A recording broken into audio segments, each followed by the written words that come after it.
Hi, my name is April Gaither, and this is my wilderness story.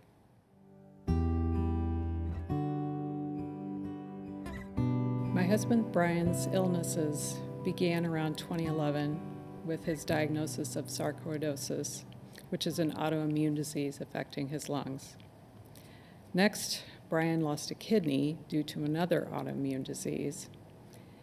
Every time we were in the hospital for a treatment, he would overhear a doctor discussing another patient in worse shape than Brian.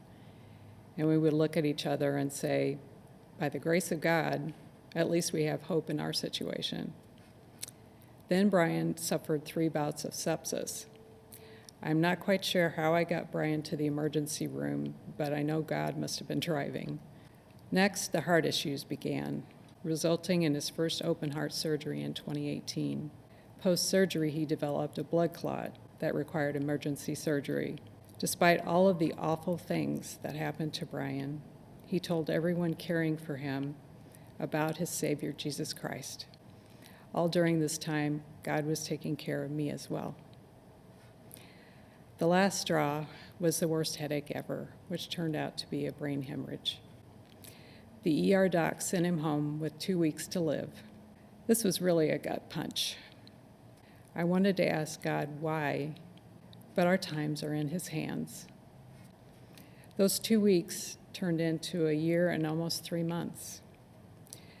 A day or so before he died in 2023, I found that I was unable to care for Brian anymore, so he was moved by ambulance to a hospice care facility where he died in less than 2 days.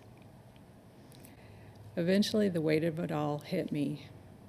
I found out about a Christian program called Grief Share. This was God's provision for me. Almost 2 years later, I still grieve Brian's loss, but I can confidently say that God has walked with me through this and will continue to do so no matter what the future holds.